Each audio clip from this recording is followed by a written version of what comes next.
This question comes from AJ, who wrote, "When I was about 8 years old shoveling snow on a freezing day in Colorado, I wished that I could instantly be transported to the surface of the sun just for a nanosecond and then instantly transported back. I figured this would be long enough to warm me up, but not enough to harm me. What would actually happen?"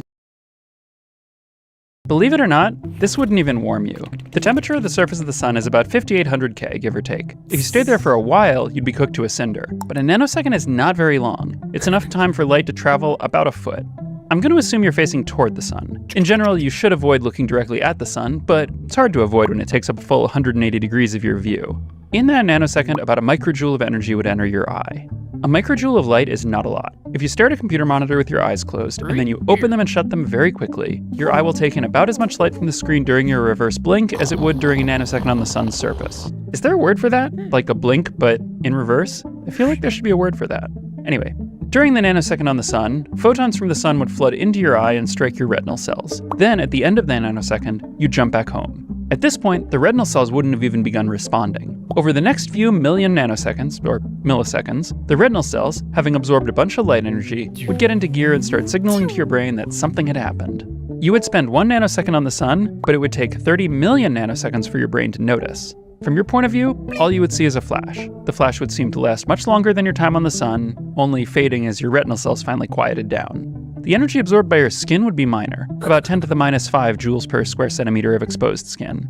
For comparison, according to the IEEE P1584 standard, holding your finger in the blue flame of a butane lighter for 1 second delivers about 5 joules per square centimeter to the skin, which is roughly the threshold for receiving a second-degree burn. The heat during your sun visit would be 5 orders of magnitude weaker than that. So other than the dim flash in your eyes, you might not even notice.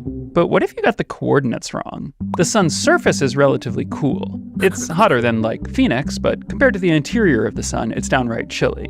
The surface is a few thousand degrees, but the interior is a few million degrees. What if you spent a nanosecond there?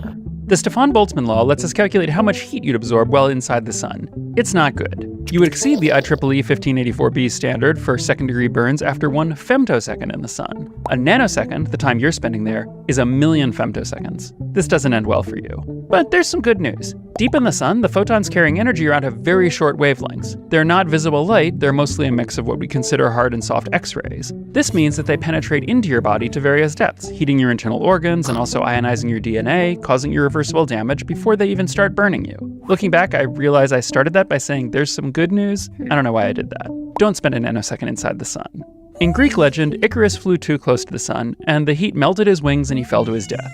It's true that the temperature is higher closer to the sun, but temperature and heat aren't the same thing. Melting, or any phase change of a substance, requires the absorption of a specific amount of heat energy per kilogram, and the heat absorbed is a function of both the temperature and the length of time you're exposed to it. Which brings us back to Icarus. His wings didn't melt because he flew too close to the sun. They melted because he spent too much time there. Visit briefly in little hops, and you can go anywhere.